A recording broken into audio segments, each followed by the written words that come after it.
Vous pouvez tourner dans Luc 2. On est rendu au verset 39.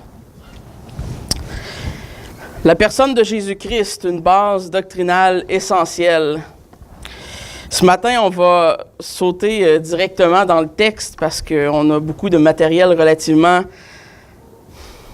j'ose pas l'appeler difficile, mais peut-être profond, pour ne pas dire difficile, à couvrir. Et je vous promets de faire mon possible pour être le plus clair et essayer d'être un bon vulgarisateur que possible de ces grandes doctrines qui sont absolument essentielles à aborder. Même si le langage et les concepts qui vont être abordés peuvent être difficiles à saisir, je juge qu'ils sont absolument indispensables pour les chrétiens aujourd'hui à connaître parce qu'ils touchent à la personne de Jésus-Christ. Donc, on arrive à une section de texte. Tu vas dans l'affichage, en haut. Ouais, plein écran. Mode plein écran, ouais. Et voilà. Ça fait plaisir. On arrive à une section de texte où Luc nous donne ce qui est un rare aperçu de l'enfance de Jésus dans la parole de Dieu, dans le Nouveau Testament plus particulièrement. On n'a pas tant de détails qui nous sont donnés dans la Bible concernant l'enfance du Christ. Et donc, c'est très intéressant de voir ce qu'on peut y apprendre. Et bien que la Bible ne soit pas silencieuse quand même à ce sujet, elle nous permet d'entrevoir certaines grandes doctrines du christianisme. Le verset 39, lui, nous sert, chapitre 2, excusez, je pense que je ne l'avais pas mentionné, chapitre 2, verset 39, où on avait terminé la semaine passée, nous sert de conclusion à tout le texte précédent qui est venu, qui nous parlait de comment Joseph et Marie avaient accompli la loi parfaitement dès la naissance de Jésus. Et on lit dans le verset 39 une sorte de résumé de cela. On lit « Lorsqu'ils eurent accompli tout ce qu'avait ordonné la loi du Seigneur, Joseph et Marie retournèrent en Galilée, à Nazareth, leur ville. » Donc, c'est une sorte de résumé en ce qui concerne l'attitude de Marie et de Joseph à l'égard de la loi mosaïque, la loi de l'Ancien Testament, qu'ils se sont empressés d'obéir selon tout ce qu'ils devaient faire. Et donc, Jésus est né dans un environnement qui était compatible à être reçu par Dieu le Père. Donc, les parents retournent à leur maison, à leur vie normale. Je ne sais pas ce que la vie normale d'un charpentier pouvait avoir l'air, mais à ce moment-là, je sais de quoi qu'elle a l'air aujourd'hui, mais je doute que ce soit la même chose. Mais ils retournent à leur ville pour y résumer la vie normale. Évidemment, ils vont apprendre éventuellement que leur fils est ordinaire, mais pas ordinaire en même temps. Et que sa croissance, bien que normale, le distingue des autres autour de lui. Et ceci étant dit, avant même d'arriver à parler de Jésus dans le temple et de voir l'exemple que Dieu, par l'entremise de l'évangéliste Luc, nous donne de quand Jésus rentre dans le temple et il reste pour essentiellement enseigner et écouter. Avant d'en arriver là, il faut établir certaines bases, certains fondements doctrinaux qui sont essentiels pour bien comprendre le texte. Et la théologie, surtout, que Luc prend pour acquis quand il raconte ce récit. Et malheureusement, contrairement à Luc ou aux autres apôtres, qui avaient probablement ce réflexe, eux, quand nous, on lit des textes de la Bible, on a tendance à oublier ce qu'il y avait derrière tout ce qui est dit, c'est-à-dire tout ce qui est présupposé, tout ce qui n'est pas dit. Et souvent, les choses qui sont dites à la lumière des choses qui ne le sont pas. Donc, on a tous des présupposés, on a tous des choses que l'on prend pour acquis quand on réfléchit à des sujets. Et ça nous apporte à avoir des interprétations diverses. Et c'est pour ça que tout le monde n'est pas d'accord sur tout. Et c'est correct. Il y a certains points de la parole de Dieu qui sont plus complexes et on n'est pas obligé d'être d'accord en tous les iotas. mais pour certaines doctrines qui sont jugées comme essentielles, c'est important de tous trouver la vérité. Et donc, dans le texte qui nous concerne ce matin, si notre fondement sur la personne de Jésus-Christ elle-même est mauvaise, alors inévitablement nos interprétations de tous les événements qui concernent la personne de Jésus-Christ vont être teintées de ces mauvais présupposés. Ça fait du sens. Et c'est pourquoi je crois que c'est important, au lieu de directement plonger dans l'exemple et dans ce qu'on peut apprendre de l'exemple, de revoir quelques doctrines fondamentales du christianisme avec vous ce matin. Et pour ce faire, on va prendre en exemple le verset 40 qui suit. Et donc, on va juste voir le verset 40 à la lumière de certaines doctrines ce matin. Le verset 40 qui nous dit « Or, l'enfant croissait et se fortifiait. Il était rempli de sagesse et la grâce de Dieu était sur lui. » Vous vous dites, on va passer toute la matinée là-dessus. Et oui.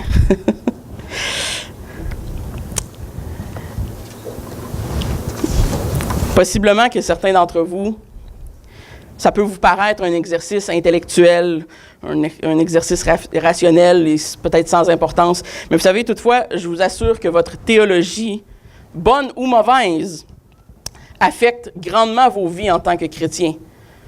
Si elle est mauvaise, probablement que vous pensez qu'elle ne l'affecte pas, mais elle l'affecte. Voici le premier problème qu'on rencontre dans ce verset 40.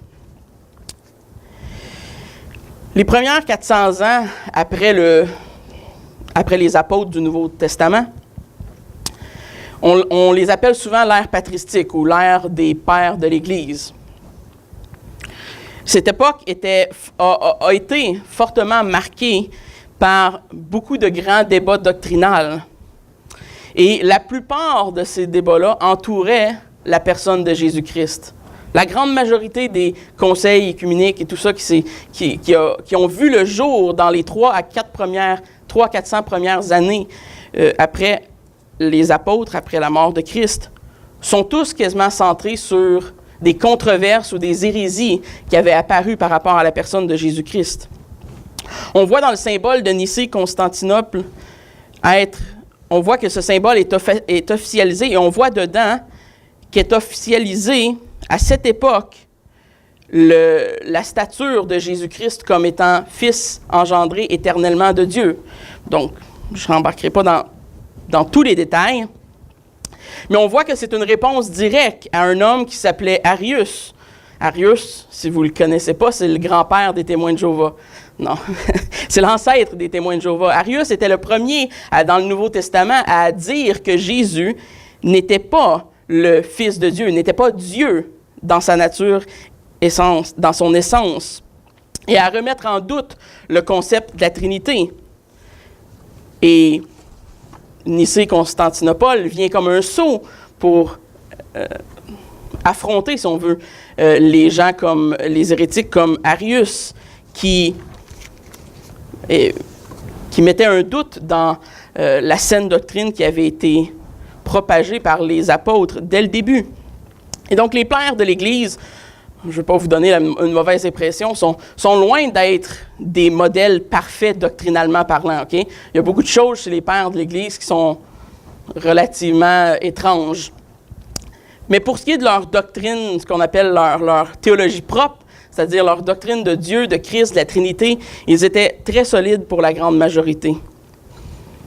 Et ils ont toujours, et l'Église primitive, l'Église dans le temps des pères de l'Église, ont toujours considéré comme mordicus la défense d'une théologie orthodoxe, surtout quand ça concernait la personne de Dieu ou une personne de la Trinité. Et vous savez, je crains qu'avec le laisser-aller doctrinal des mouvements chrétiens populaires de nos jours, on a perdu de vue cette responsabilité de défendre la vérité de la parole de Dieu, la vérité doctrinale que la Bible enseigne et qui relève des Écritures, de ce que la Bible elle-même nous révèle de la part de Dieu.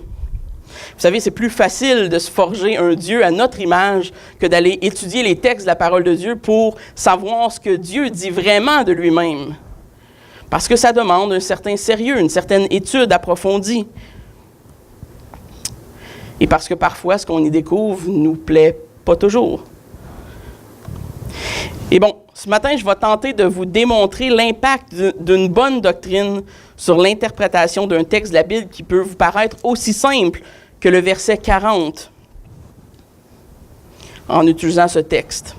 Donc, on a déjà lu le verset 40, l'enfant croissait et se fortifiait.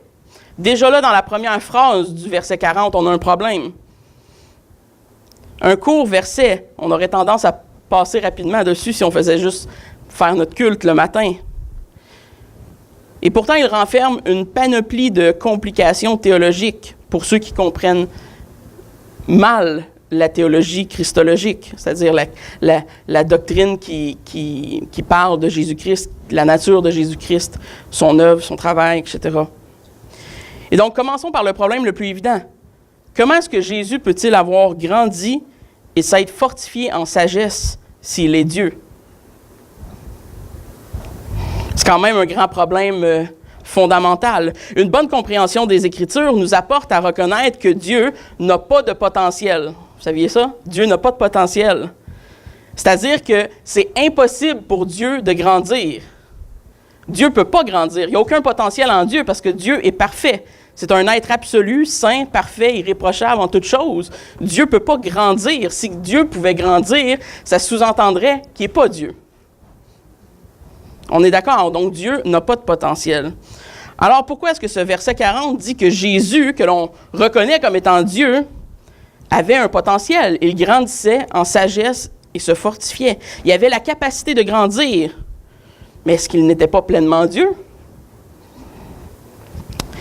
Ce problème est directement lié à notre théologie de la nature de Christ et de la nature de Dieu. Et déjà, celle-ci influence, déjà au départ, comment on comprend ce que Luc est en train de nous dire, et encore plus comment on comprend l'exemple qu'il va nous donner ensuite sur l'enfance de Jésus. Et pour résoudre ce problème, et pour bien apprécier ce que Luc nous partage, d'ailleurs, ce que n'importe quel texte du Nouveau Testament nous partage sur la personne de Jésus, il faut d'abord comprendre des doctrines essentielles qui confirment ou qui concernent, la personne de Jésus-Christ, telle que la Trinité, telle que la nature de Christ. Mais si on commence premièrement par la Trinité, parce que la première étape, c'est de reconnaître que Jésus est la deuxième personne de la Trinité, c'est-à-dire qu'il est pleinement Dieu. Et tous les endroits, il y a plusieurs endroits dans les Écritures qui nous parlent de Jésus comme étant le Fils de Dieu. Elle décrit dans ces cas-là la divinité de Jésus. Jamais ce titre est en passant. Jésus ne devient pas le Fils de Dieu parce qu'il est incarné. Il est Fils de Dieu de toute éternité. Ce titre, Fils de Dieu, est toujours réservé à la divinité de Jésus-Christ et non pas à son humanité. Et donc, Genèse nous rappelle que Christ a créé le monde avec le Père et l'Esprit. Cette idée est même reprise dans le Nouveau Testament, entre autres par l'apôtre Jean, qui utilise ce langage créationnel pour témoigner de la divinité de Jésus-Christ. On n'a pas à regarder très loin dans Jean 1. Notre frère nous en a lu une partie ce matin dans sa présidence. Le frère qui est là, d'habitude c'est là. Évidemment, une portion de ce que la parole de Dieu nous dit concernant la Trinité reste un mystère. Je ne veux pas vous donner l'impression que je comprends tout ce matin sur la personne de Dieu. Une bonne partie de ce que c'est la Trinité reste un mystère incompréhensible pour nous qui sommes des êtres humains qui sont limités. On a une compréhension limitée d'un Dieu qui est, lui, illimité. Donc, évidemment, on comprend dans certains barèmes. Et ce cadre-là dans lequel on réussit à comprendre Dieu, ben, c'est le cadre dans lequel il se révèle lui-même à nous. Et donc, on ne peut pas prétendre tout comprendre en ce qui concerne Dieu. Cependant, ce n'est pas parce qu'on ne peut pas tout comprendre de quelque chose qu'on ne peut pas en comprendre quelque chose quand même. On peut en tirer certaines conclusions. Mais surtout, l'exercice qui est souvent difficile, l'exercice de la foi quand on lit les textes de la parole de Dieu, c'est qu'on doit accepter tel quel les ouvrages inspirés des auteurs de la parole de Dieu, qui nous parlent de Dieu et qui nous révèlent comment Dieu est. Et on doit les accepter tels qu'ils sont. Le fondement trinitaire est central à notre compréhension de qui est Jésus. Tu peux... Première slide, yes. Pour vous aider un petit peu ce matin, parce que j'ai des textes qui sont un petit peu longs à lire, je vais vous les lire. Jésus est Dieu, et les paroles dans la 1689, qui est notre confession de foi, au chapitre 2, article 1, s'appliquent à sa personne. Et voici comment elle décrit la personne, l'essence de Dieu. Le Seigneur, notre Dieu, est le seul Dieu vrai et vivant. Il existe en lui-même et de lui-même, infini en son être et sa perfection. Son essence ne peut être comprise par nul autre que lui-même.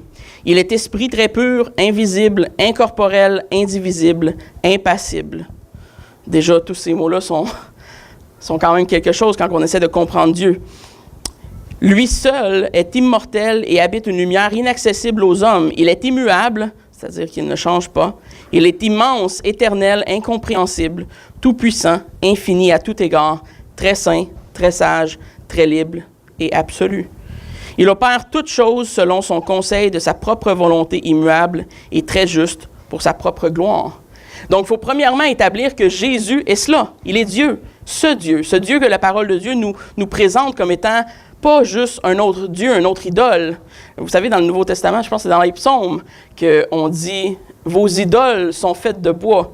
Ils ont des lèvres, mais ils ne parlent pas. Ils ont des yeux, mais ils ne regardent pas vos problèmes. Ils ont des oreilles, mais ils n'écoutent pas vos problèmes. Moi, je suis le seul vrai Dieu, celui qui écoute, celui qui répond, celui qui est vivant. » Donc, il y a un seul Dieu, il est comme ce qu'il est décrit dans la parole de Dieu. Et donc, dans ce même chapitre, un peu plus tard, dans l'article 3, on décrit aussi l'union trinitaire en Dieu. C'est la prochaine slide. Dans cet être divin et infini, et remarquez que l'être, il y en a juste un, qui est au singulier, un être divin et infini. Il est trois subsistances, c'est-à-dire trois personnes, le Père, la Parole ou le Fils et l'Esprit Saint, qui sont d'une seule substance, une essence, puissance et éternité. Chacun possède toute l'essence divine et cependant, l'essence n'est pas divisée. Le Père n'est engendré par personne, il ne procède de personne. Le Fils est éternellement engendré du Père, l'Esprit Saint procède du Père et du Fils. Les trois sont infinis, sans commencement, mais sont un seul Dieu qui ne doit pas être divisé selon la nature ou l'être, mais distingué selon les propriétés particulières qui se révèlent dans leurs relations personnelles mutuelles. La doctrine de la Trinité est le fondement de toute notre communion avec Dieu et de notre dépendance, source de réconfort de lui.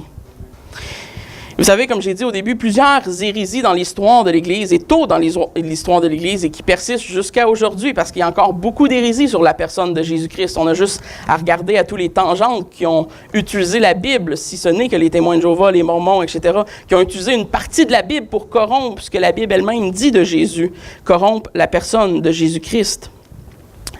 Et donc, plusieurs de ces hérésies ont vu l'histoire et ont commencé par une mauvaise compréhension de la Trinité, de qui est Dieu.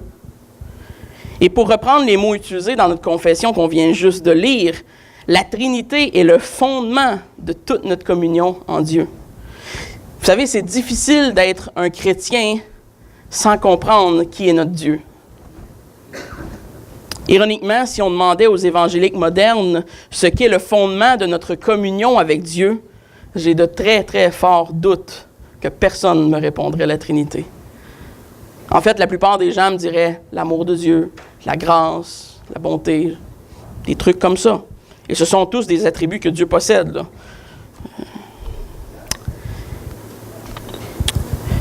Il y a plusieurs perles théologiques dans notre confession qu'on ne regardera pas tous ce matin parce qu'on n'aurait pas assez de temps, même aujourd'hui, pour les couvrir, dont l'engendrement éternel de Jésus-Christ, la relation unique entre les trois personnes de la Trinité, les propriétés de chaque personne de la Trinité, etc.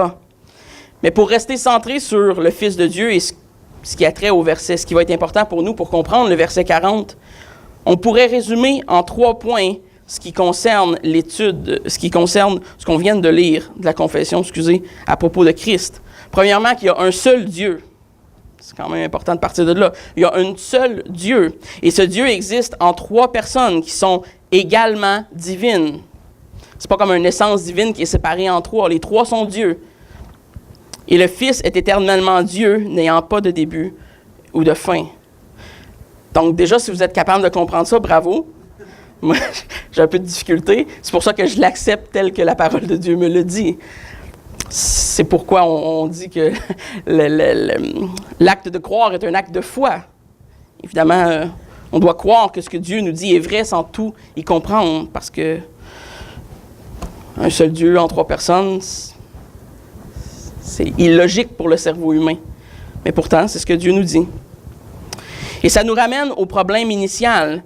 Jésus est Dieu et doit être compris comme étant parfait, sans potentiel, sans ombre de variation, tout-puissant, omniscient, etc. Si Jésus est réellement Dieu, comme la Bible le décrit être, comment peut-il croître et grandir comme un enfant? N'est-il pas pleinement divin? Et donc, c'est là qu'on arrive au vrai mystère de l'incarnation. Et vous savez, c'est là que la fameuse expression prend tout son sens, ou prend tout son non-sens. Quand on dit que Jésus-Christ est 100% homme et 100% Dieu, cette expression vient parfois nous induire en erreur. Parce qu'elle est vraie. Ce serait faux de dire que Jésus est 50% Dieu et 50% homme. Ce ne serait pas vrai. Parce que la Bible nous le décrit comme étant pleinement Dieu et pourtant étant pleinement un homme quand il s'incarne. Et bien que cette phrase soit vraie, je crains qu'elle soit très mal comprise par la grande majorité des chrétiens modernes. Et pour bien comprendre cette expression, il faut premièrement définir ce qu'est l'incarnation. On parle souvent de la naissance de Jésus-Christ. On va célébrer la naissance de Jésus-Christ le 25 décembre, à Noël, chaque année. Mais pourtant, on comprend très peu ce que implique l'incarnation de ce Messie, de ce Jésus-Christ. Et qu'est-ce qu'elle veut vraiment dire? Et si je vous demandais à tour de rôle ce matin, qu'est-ce que cette expression signifie, que Jésus se soit incarné? Probablement que la plupart d'entre vous exprimeriez une sorte de dualité surnaturelle qui s'opère en Jésus. C'est comme ça que la plupart des gens comprennent l'incarnation et la divinité de Jésus. Comme quoi Jésus, dans sa nature pleinement humaine, est aussi pleinement divin. Vous savez, la parole de Dieu décrit l'incarnation comme étant un grand mystère. On voit dans 1 Timothée 3, verset 16, on lit ceci: « Et sans contredit, le mystère de la piété est grand. » Le mystère de la piété étant Jésus-Christ, celui qui a été manifesté en chair, justifié par l'Esprit, vu des anges, prêché aux gentils, cru dans le monde, élevé dans la gloire. Et donc, il y a un grand mystère au fait que Jésus se soit incarné. Les chrétiens modernes ont tendance à voir ce mystère étant opéré dans l'incarnation de cette façon-ci. J'ai fait un petit visuel. Évidemment, on ne voit absolument pas mes lignes rouges. Bon, évidemment, tout visuel a tout le temps ses limites, là. Il ne faut pas prendre ça comme du cash. Mais en gros, la ligne du temps fait un U, comme ça. OK? Jésus est divin, il est au ciel, après ça, il s'incarne, il devient humain avec une espèce d'essence divine, et là, il y a l'ascension, il retourne au ciel avec le Père. C'est comme ça que la plupart des gens s'imaginent l'espèce de 100% homme, 100% Dieu que le Nouveau Testament nous décrit. Et à cause de cette vision de Jésus, on a une prédisposition à percevoir les difficultés, les tentations, les moments de peur et de joie du Christ comme étant inférieurs aux nôtres. On a tendance à prendre ces choses comme acquis chez Jésus, dans son humanité, parce qu'on a tendance à croire que Jésus était comme une espèce de surhomme, un peu divin et un peu, ou pleinement divin et pleinement homme, mais en même temps un genre de super-héros, tu sais. Et comme je voulais vous le démontrer, je ne crois pas que c'est la façon ni orthodoxe, ni biblique, ni historique de comprendre la nature de Jésus-Christ. Cette perception de Jésus, bien que populaire de nos jours, n'est pas la bonne façon de comprendre l'expression 100% Dieu et 100% homme. Le langage de la 1689 au chapitre 8, article 2, explique comment la Bible nous présente l'humanité de Jésus. Tu peux skipper 2. Ouais. OK, parfait. Il a été conçu par le Saint-Esprit dans le sein de la Vierge Marie. L'Esprit Saint venant sur elle et la puissance du Dieu très haut la couvrant comme un ombre. Ainsi, il est né d'une femme de la tribu de Juda, de la descendance d'Abraham et de David, selon les Écritures, de sorte que deux natures complètes, parfaites et distinctes ont été inséparablement unies en une seule personne, sans changement, ni mélange ou confusion. Cette personne est vrai Dieu et vrai homme, et cependant un seul Christ, l'unique médiateur entre Dieu et les hommes. Ça aussi, si vous êtes capable de comprendre tout ça, chapeau. Mais Dieu, Jésus-Christ est Dieu, et dans sa nature, il y a deux natures qui sont complètes, qui sont parfaites, qui sont distinctes l'une de l'autre, mais qui sont inséparablement unies. Et voilà. Et donc, un langage qui nous est très peu familier parce que, comme j'ai dit plus tôt, on est limité dans notre compréhension de ces concepts. Mais pourtant, c'est exactement ce qu'on lit dans la parole de Dieu, dans le Nouveau Testament, quand on lit sur la personne de Jésus-Christ. Et ces concepts peuvent paraître peut-être abstraits et difficiles pour vous ce matin, je comprends. Il y a des hommes qui passent leur vie à étudier la théologie propre et n'en comprennent jamais tant que ça quand on regarde dans la grandeur de qui est Dieu ultimement. Mais c'est absolument nécessaire de comprendre ce que l'on peut comprendre de façon adéquate. Parce que ce que l'on peut comprendre de la nature de Jésus-Christ fait partie de pourquoi le plan rédempteur est un plan rédempteur pour l'humanité. Et sans l'humanité de Jésus-Christ, il n'y a pas de salut. Et sans la divinité de Jésus-Christ, il n'y a pas de salut. Et on doit distinguer entre les deux natures de Jésus, sans pour autant les séparer l'une de l'autre. Lorsque Jésus a faim, par exemple, on voit que c'est une manifestation de la nature humaine et non divine, évidemment. Sur la croix, Christ, l'homme, meurt comme un être humain. Pourtant, on ne dit pas que Dieu est mort sur la croix. Dieu n'est pas mort sur la croix. Jésus, sa nature divine, n'est pas morte sur la croix. Ce serait une hérésie de dire ça. L'humanité de Christ était comme la nôtre en tout point, sauf un. Il est devenu un homme pour nous. Il est entré dans notre situation pour agir en tant que notre Rédempteur, notre représentant. Il est devenu notre substitut, prenant sur lui nos péchés. Parce que, détrompez-vous, ce matin, vous êtes tous pécheurs. Et Jésus, quand il est venu pour nos péchés, pour souffrir à notre place. Et parce qu'il était le seul qui était adéquatement équipé pour satisfaire le Père concernant nos péchés. C'est pour ça que la parole de Dieu nous dit qu'il était comme une rançon. Il a payé le prix de notre péché, de notre corruption, pour que l'on puisse être libéré, pour qu'on puisse être gracié, pour qu'on puisse être juste devant Dieu. Pas juste parce que je suis bon, parce que je suis meilleur que mon voisin qui ne croit pas en Dieu. Non, juste parce que Christ, par son sacrifice, m'a rendu juste. Et donc, toutes ces choses, il les accomplit comme un homme dans une nature qui est absolument identique à la nôtre. La seule distinction étant l'absence de la corruption du péché chez Jésus-Christ. C'est la seule distinction qui le sépare de nous. Et dans son humanité, Jésus avait les mêmes limitations communes à tous les êtres humains.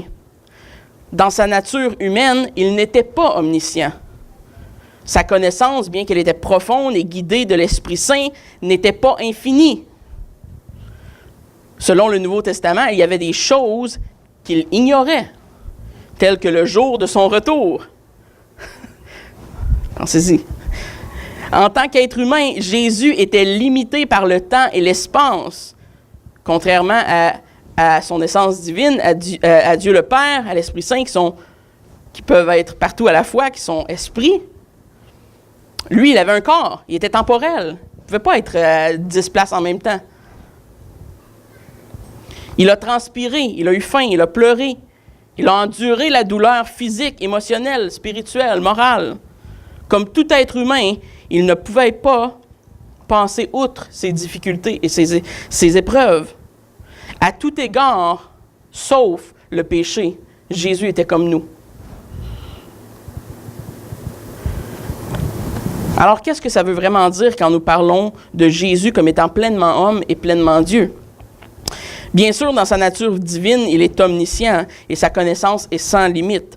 Comment réconcilier ces deux vérités qu'enseigne la Bible clairement? Et pour répondre à la question, il faut comprendre ce que les théologiens appellent l'union hypostatique. Je vous avais averti qu'à un moment donné, j'en parlerai. Mais c'est important, c'est un grand mot, évidemment. Vous n'êtes pas obligé de retenir le mot, là, union hypostatique. C'est pas si important que ça. Le mot n'importe beaucoup moins que le concept qu'il nous permet de comprendre. Et ce concept décrit comment, dans l'incarnation, Jésus est uni à une chair humaine tout en restant Dieu.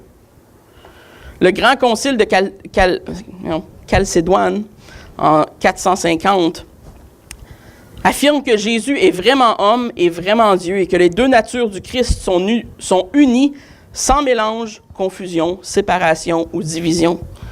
Chaque nature conservant ses propres attributs.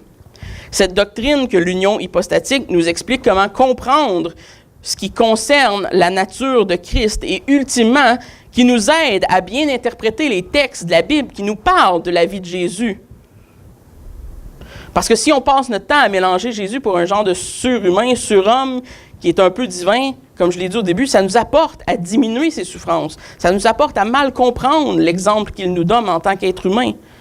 Ça nous apporte à diminuer la valeur de son sacrifice à la croix aussi. Et donc, l'union hypostatique, même si c'est un grand mot, le concept qui se cache derrière ça est important. Elle explique comment ce qui concerne la nature de Christ et ultimement nous aide à répondre à ces questions difficiles. Si on récapitule ce qu'on a appris jusqu'à maintenant, on a vu que Jésus est Dieu, qu'il était un seul Dieu en trois personnes, dont Jésus-Christ est l'une de ces personnes, qui, à l'incarnation, s'est uni à une chair d'homme sans pour autant cesser d'être Dieu parfait et infini.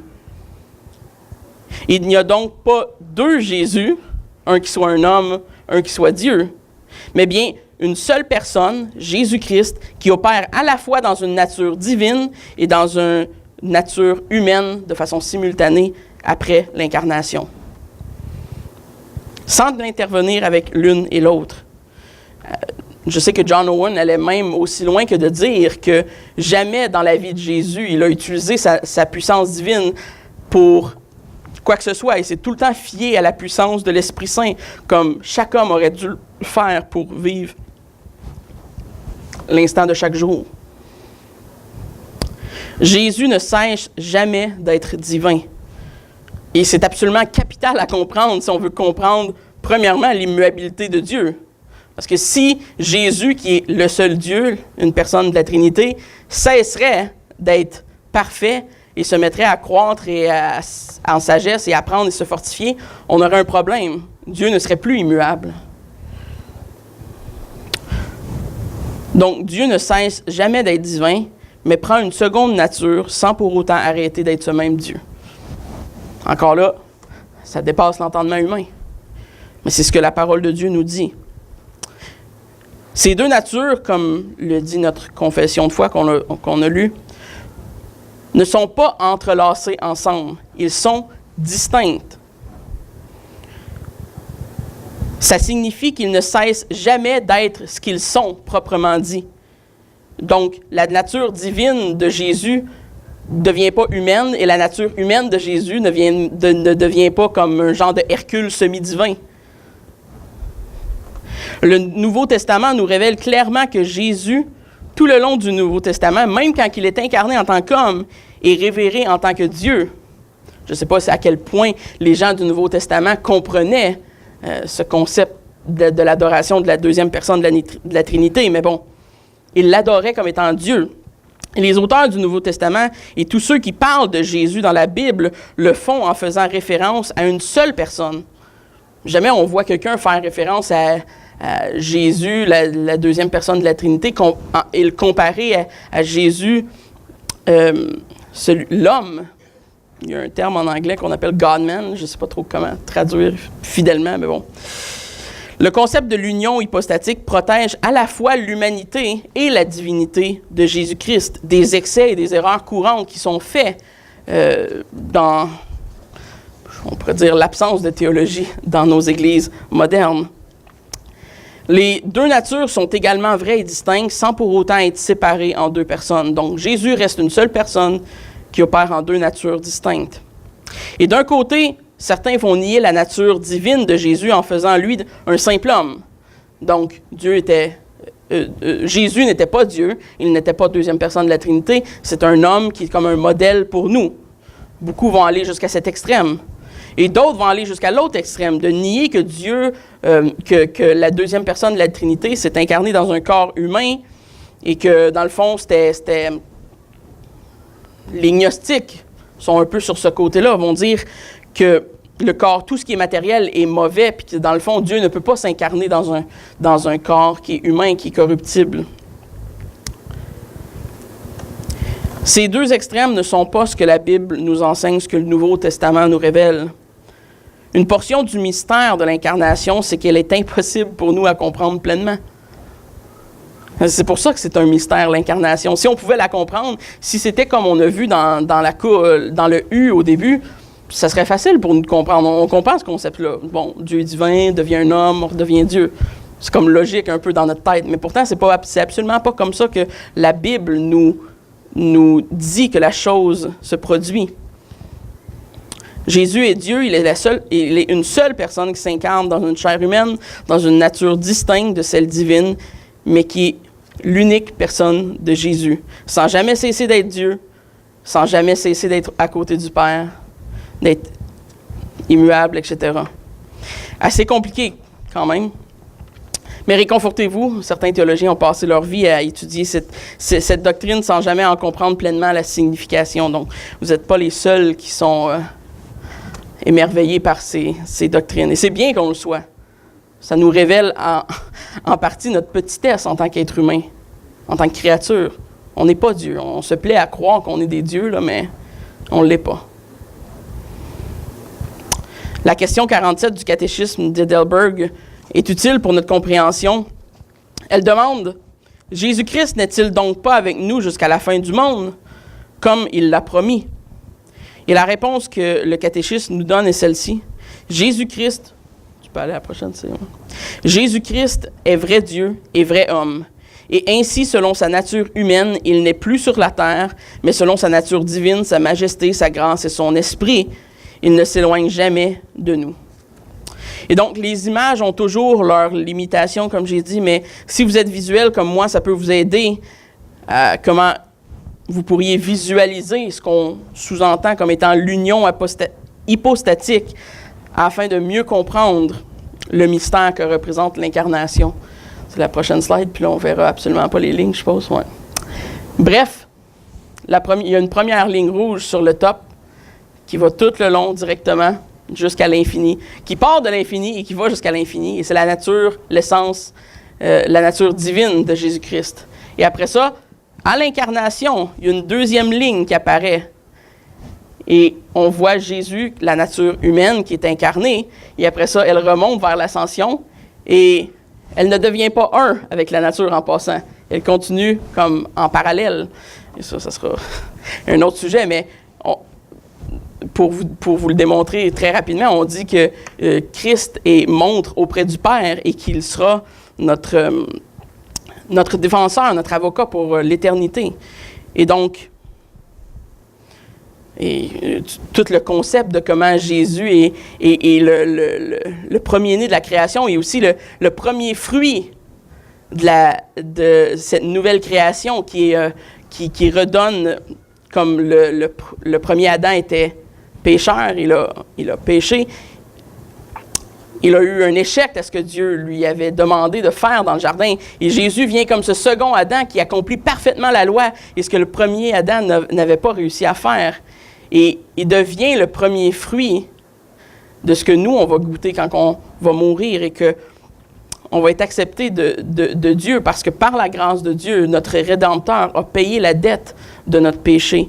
Et par la résurrection de son corps humain, nous prouve que nous aussi, on va ressusciter un jour avec lui. Et donc, quelles sont les implications de cette doctrine, ce matin? De comprendre le concept de l'union hypostatique, de comprendre la Trinité, etc. La relation entre les deux natures distinctes de Jésus-Christ. Ça nous permet de mieux comprendre ce que la Bible enseigne, plus concrètement ce que le verset 40 nous dit sur la croissance de Jésus-Christ. Vous devriez déjà, à la lueur de ce que je viens d'expliquer, un peu mieux comprendre ce verset-là. Donc, comment est-ce que Dieu, Jésus qui est Dieu, peut croître et grandir en sagesse et se fortifier? Parce que c'était Jésus, la nature humaine, qui était pareil comme nous, comme un enfant qui a dû grandir, qui a dû apprendre, qui a dû aller à l'école, apprendre de son père la charpenterie. Il devait être un homme à 100% comme nous, si son sacrifice était pour avoir une valeur. Mais il devait aussi être 100% Dieu, si son sacrifice était pour être éternel et puissant pour racheter l'humanité. Et donc, voilà le cœur du concept de qui est Christ et de la nature de Christ selon la Bible. Et comment il a la capacité, ça nous explique comment il a la capacité de sauver ses élus. Alors, on a raison de dire, finalement, que Jésus est 100% homme et 100% Dieu. C'est vrai, mais il faut le comprendre dans son contexte adéquat. Pratiquement, ça implique que Jésus a réellement été tenté par Satan, par exemple, dans le désert. Il a été tenté au même titre que nous, on est tentés. Il n'avait pas de super puissance spirituelle pour répondre à Satan, qui lui permettait d'être moins affligé dans les tentations. Il ne connaissait pas tout. Il avait réellement faim quand il avait faim. Et sa tentation dans le désert fut réellement pénible. Ce fut, dans tous les sens du terme, une tentation. Jésus incarné était un homme, et dans le sens le plus simple du terme à comprendre. Tout ce que la Bible nous raconte sur Jésus, l'homme, n'est pas teinté d'une espèce de mélange de nature divine. Et nous devons apprendre à distinguer ces deux natures sans les séparer pour autant. Jésus uni dans deux natures distinctes, mais étant une seule personne.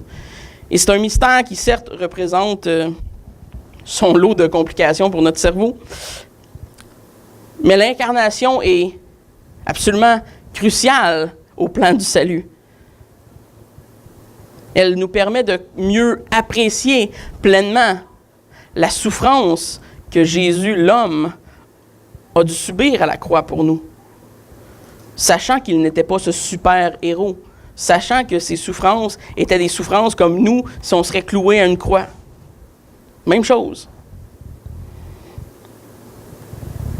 Et donc, pour le verset 40, c'est dans ce cadre doctrinal, ce matin, que tout prend son sens. Et que dans 2 semaines, quand on va retourner finalement à l'exemple que Luc nous donne de Jésus dans le temple, on va mieux comprendre ce qui se passe. Et c'est ce que je voulais dire au début quand je disais que nos présupposés vont teinter nos interprétations de ce que l'on lit. Et c'est normal, c'est comme ça. On a tous des présupposés quand on arrive à n'importe quoi d'ailleurs. Et quand on lit la Bible, on doit s'assurer d'avoir les bonnes prédispositions, les bons présupposés.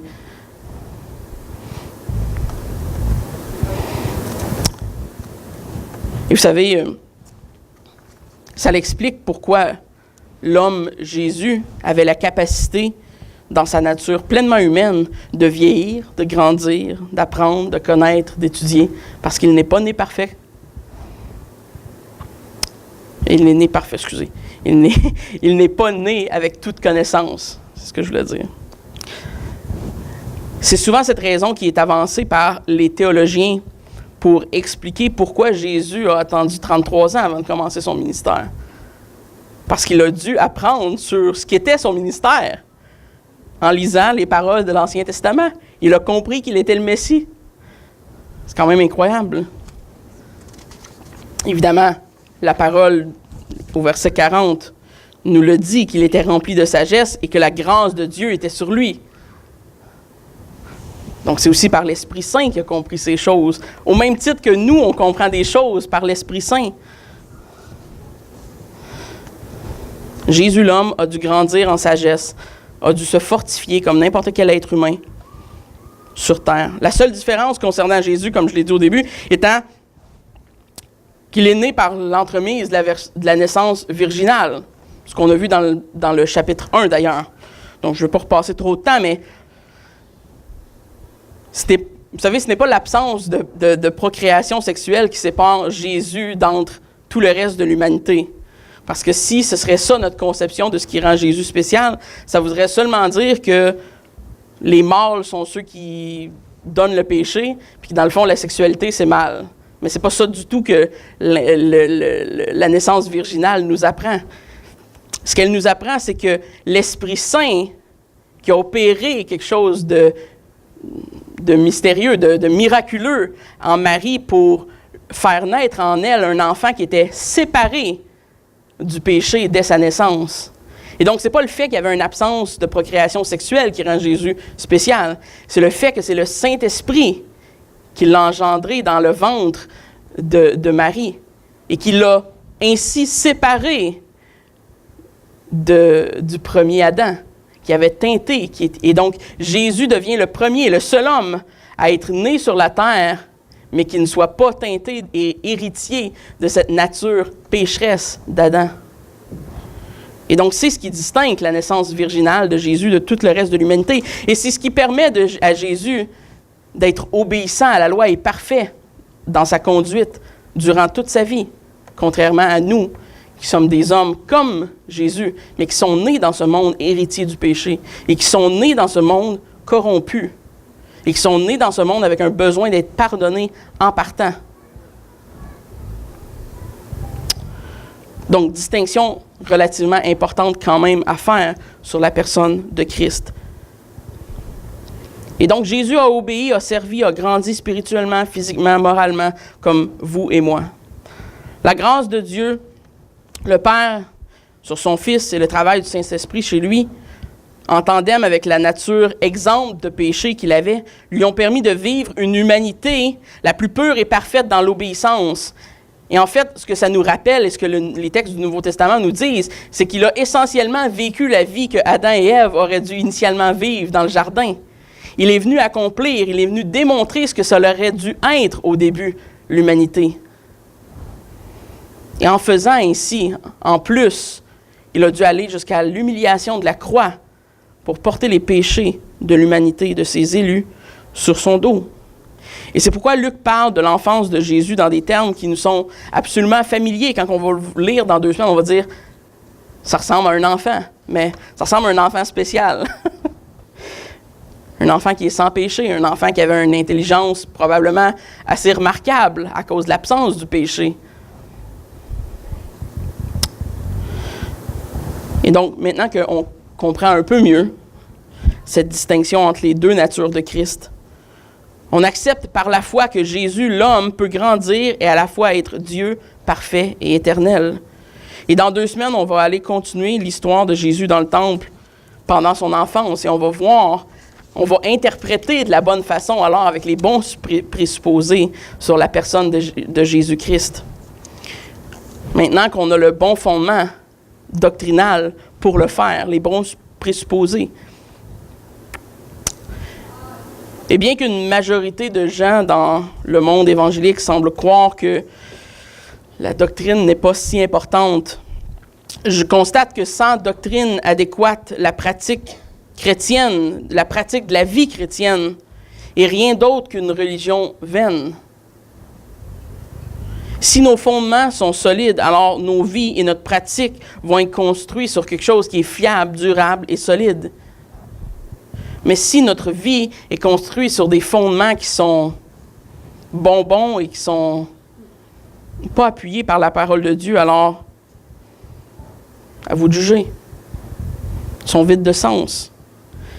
Rappelez-vous de ceci, la seule différence qu'il existe entre une fable et le récit que l'on a dans la parole de Dieu, ce qu'on appelle la Bible, c'est que la Bible est vraie. C'est la seule distinction entre une histoire de fiction puis quelque chose qui nous raconte la vérité. Et c'est la seule chose qui nous permet de dire que Jésus est réellement Dieu. Évidemment, on le dit par la foi, parce que l'Esprit Saint nous donne de croire ce qui est à l'intérieur de la Bible. Mais si les apôtres l'ont enseigné et que les pères de l'Église se sont battus pour défendre cette doctrine de la nature de Christ, elle doit être comprise, même aujourd'hui encore. Elle doit être enseignée du haut de la chair, même si c'est un peu ardu, c'est difficile à comprendre comme concept, puis qu'on sent que notre tête est limitée dans toutes ces choses-là. C'est absolument essentiel de comprendre qui est notre Dieu et qui est ce Rédempteur qui va à la croix pour pardonner nos péchés. Si les 500 premières années de l'histoire de l'Église après les apôtres ont été marquées par des débats et des disputes et parfois même des violentes par rapport à ce sujet, on peut dire que ce n'est pas le cas aujourd'hui, mais ça devrait être le cas. On devrait sincèrement être les premiers à défendre une doctrine biblique de Christ, de la personne de Christ. Parce que, comme je l'ai dit au début, c'est pratiquement tout le temps la chose qui est attaquée en premier dans le christianisme. Ce qu'on va attaquer en premier, c'est pas la joie du croyant ou l'enfer. Il y a toutes sortes de doctrines hérétiques sur ces choses-là, mais la chose systématiquement que tous les hérétiques et que toutes les fausses religions vont attaquer, c'est comment Jésus se révèle dans le Nouveau Testament. Si on réussit à détruire ça, on réussit à détruire ce que la Bible enseigne sur Christ. Et on détruit par le fait même, je crois, la vérité. Et donc, c'est dans cette ligne de pensée que l'on peut, en conclusion, parce que c'est déjà dépassé mon temps, que l'on peut, en conclusion, ce matin, avec les milliers de chrétiens dans l'histoire de l'Église, réciter le plus catholiquement possible, dans le sens catholique large, universel du terme, le symbole de Nicée avec nos frères dans toute l'histoire de l'Église. Symbole de Nicée qui a été premièrement rédigé en l'année 325. Qui est la prochaine ou la dernière? Une après. Ouais. Nous croyons en un seul Dieu, Jésus-Christ, le Fils unique de Dieu, né du Père avant tous les siècles, lumière de lumière, vrai Dieu de vrai Dieu, engendré et non créé, d'une même substance que le Père et par qui tout a été fait, qui, pour nous les hommes et pour notre salut, est descendu des cieux et s'est incarné par le Saint-Esprit dans la Vierge Marie et a été fait homme. Je vais conclure avec un mot de prière. Merci Seigneur pour cette parole, merci pour l'Évangile de Luc. Merci pour ce court verset, Seigneur, qui nous donne l'occasion d'apprendre sur ta personne. Merci parce que malgré notre limite intellectuelle à comprendre et à raisonner ces choses en nous-mêmes, on est frappé par l'immensité de ta personne. Frappé par ces choses qui nous dépassent.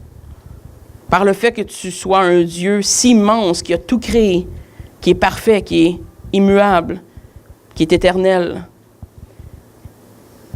Et que pourtant Jésus-Christ s'est incarné, s'est abaissé à la stature humaine pour venir racheter les péchés de ses enfants.